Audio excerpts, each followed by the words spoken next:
Half-Life wasn't just a game, it was a shift, a seismic event in gaming. A game that didn't just tell you a story but looked you inside it.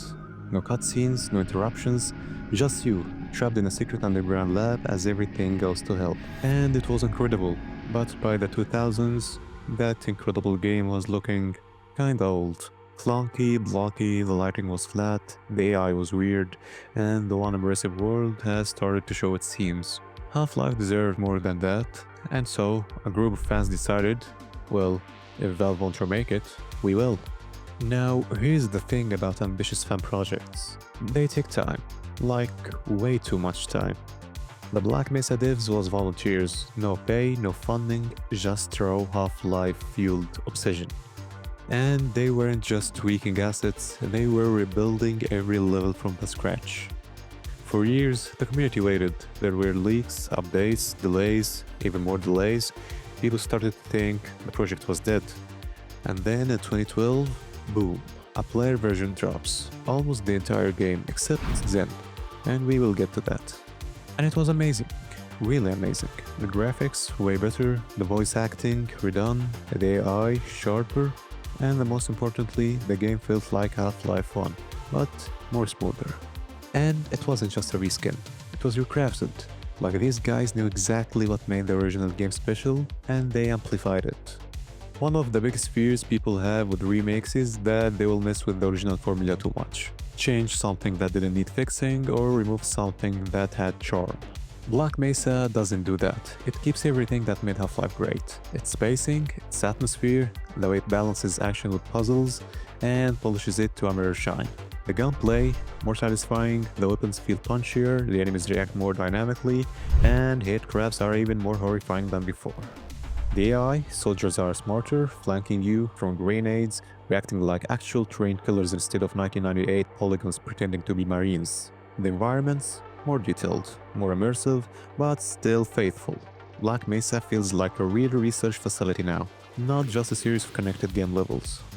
Every section of the game got an upgrade, but some areas stand out more than the others.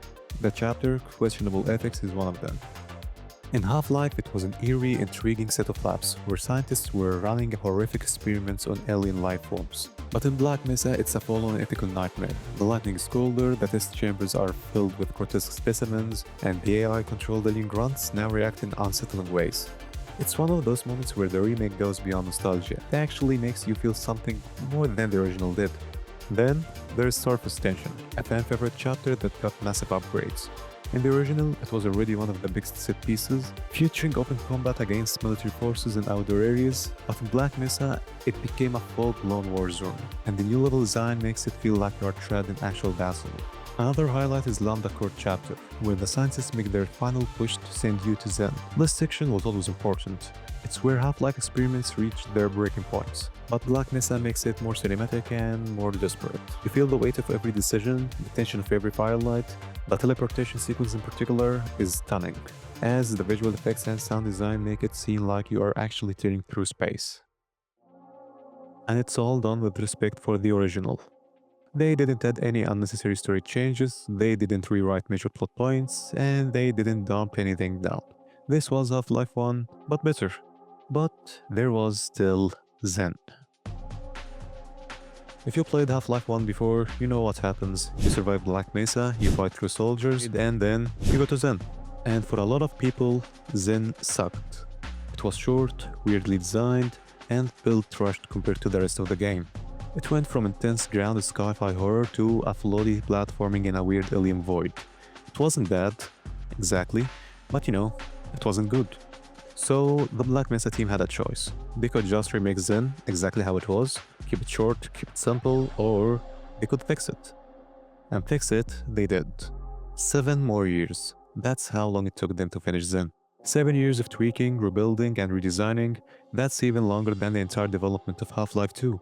And when they finally released it in 2019, it was completely different. Expansive levels, gorgeous alien landscapes, actual platforming that wasn't torture. The weird biological tunnels and alien factories, now fully fleshed out ecosystems. Making Zen feel like an actual world instead of just a weird rushed final level. It wasn't just a remake, it was a redemption arc. And in 2020, after 15 years of development, Black Mesa was finally complete. You might think, why Black Mesa is the best fan remake ever?